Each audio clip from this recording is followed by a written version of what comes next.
এই তো অন হয়ে গেছে, নাও ফেলো, পরিষ্কার জায়গাটা ফেলো। এক খাওয়ানো বলে একটা কাতলা মাছ তোলা দরকার। বাহ, খুব সুন্দর পড়িস তো। দেখুন বন্ধুরা, আমাদের মকবুল ভাই হেঁটে হেঁটে আসছে, বাইক চালিয়ে নিয়ে আসলো। মকবুল ভাইয়ের ড্রেসটা দেখুন, আর আমাদের সেলিম ভাই এখানে মাছ ধরছে। দেখা যাক আমাদের জালে কি পড়ে। আস্তে আস্তে আমি সেলিম ভাইয়ের দিকে একটু এগিয়ে যাই, দেখি কিছু পাওয়া যায় কি না। সেলিম ভাই দেখছে, অনুভব করে দেখছে যে পড়েছে কি না।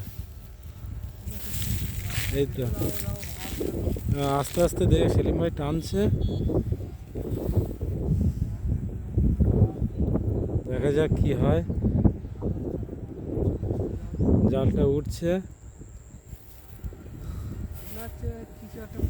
কিছু একটা পড়েছে। হ্যাঁ, বড় কিছু মনে হয় না, কি বলুন তো? শোল মাছ। যাই হোক, দেখা যাক, জাল না ওঠা অবধি বলা যাচ্ছে না কি মাছ পড়েছে। মাশাআল্লাহ মাশাআল্লাহ, কি একটা পড়েছে, তেলাপিয়া মাছ। একটা তেলাপিয়া মাছ পড়েছে।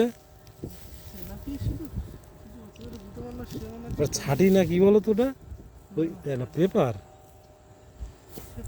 হ্যাঁ, আমাদের মকবুল ভাইয়ের হাতে ক্যামেরা ট্রান্সফার করলাম, মকবুল ভাই কিছু বলবে।